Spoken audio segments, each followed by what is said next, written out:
যে চক্রান্তটি শুধু আসলে সুদূর প্রসারী একটি চক্রান্ত ছিল।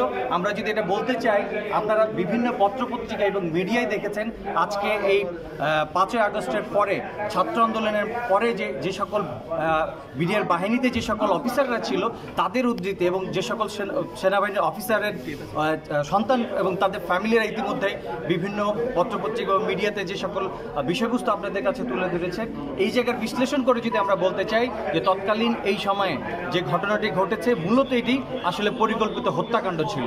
এই হত্যাকাণ্ডটির বিষয়টা অনেকেই আলোকপাত করেছেন যে তৎকালীন স্বৈরাচার সরকার মূলত তার 75-এর তার পিতা হত্যার এই প্রতিশোধটা নিতে এসেছিলেন। শুধু এইটাই নয়, তিনি তৎকালীন 6-7 সালের যে আর্মিদের প্রতি তার ক্ষোভের জায়গা থেকে তৎকালীন স্বৈরাচার সরকার এই ঘটনাটি ঘটিয়েছেন। শুধুমাত্র এটি নয়, বাংলাদেশ আর্মিকে তথা বাংলাদেশকে একটা অস্থিতিশীল রাষ্ট্রে পরিণত করতে চেয়েছেন। শুধু সেটি নয়, এটি উনি অস্থিতিশীল রাষ্ট্রে পরিণত করে এবং এই পরিণত অস্থিতিশীল রাষ্ট্রটি মূলত এই বিডিআর হত্যাকাণ্ডের মধ্য দিয়েই রাষ্ট্রকে একটা অরাজক পরিস্থিতিতে তারা নিয়ে যায়। ইভেন এই যে বিষয়টা আমরা ইতিমধ্যে আপনারা অনেকে জেনেছেন যে এই জায়গায় আপনারা মিডিয়া এবং পত্রপত্রিকা অনেকেই জানেন যে তৎকালীন সময়ে এই ঘটনাটি ঘটানোর জন্য কাদের কাদের নামও এসেছেন। ওই সকল অফিসাররা ইভেন এই 24 ফেব্রুয়ারি পর্যন্ত, 24 ফেব্রুয়ারিতে পিলখানার ভিতরে যে সকল লিফলেট বের করা হয়েছে, লিফলেটগুলো বিতরণ করা হয়েছে, সেই লিফলেটগুলো তৎকালীন সরকারের ঘনিষ্ঠভাজন তাপস এবং নানক তাদের নাম এসেছে, তারা এগুলো হত্যাকাণ্ডগুলো ঘটেছেন। ইভেন 24 তারিখ তারা পিলখানাতে কি করে তারা ঢুকতে পারে, ইভেন 25 তারিখ 26 তারিখ তারা এই সরকারের এই এজেন্ডারা তারা ওই ভিতরে ছিল। ইভেন তাদের বিডিআরের পোশাকের আড়ালে তাদের গুন্ডা বাহিনী এবং ভারতের অথবা বিশেষ বাহিনীকে তারা ঢুকিয়ে তৎকালীন এই বিডিআর হত্যাকাণ্ডটিকে সুষ্ঠুভাবে সুন্দরভাবে সংগঠিত করে। শুধু তাই নয়, এই বিডিআর বিদ্রোহ ঘটনার শেষে তারা বিডিআরের বিচারের নামে যে প্রহসনটি করেছে, বাংলাদেশ আর্মির অত্যন্ত চৌখস আরও অনেক অফিসারকে তারা চাকরিচ্যুত করেছেন এবং তৎকালীন আয়নাঘরে পর্যন্ত নিয়েছেন। আজকে আপনারা জানেন যে এই সময় মেজর মামুন তার উদ্ধৃতি দিয়ে এই কথাগুলো বলেছেন এবং আমরা আসলে এগুলো আমাদের কথা নাই, আমাদের বিডিআর ভাইদের কথা নাই। এবং আমরা যদি বলতে চাই, আমাদের বিডিআর ভাইয়েরা তৎকালীন সময়ে যাদেরকে জেল হেফাজতে নিয়ে তাদেরকে হত্যা করা হয়েছে, তাদেরকে যে হত্যাটি করা হয়েছে তাদেরকে সুনির্দিষ্টভাবে তারা হত্যা করে এই বিচার বিশ্লেষণের টোটাল আলামতগুলো নষ্ট করেছেন।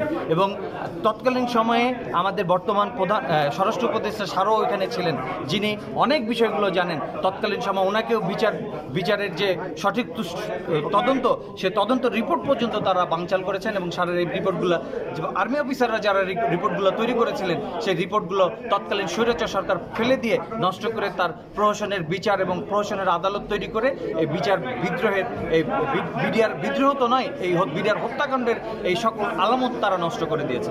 আমরা আজকে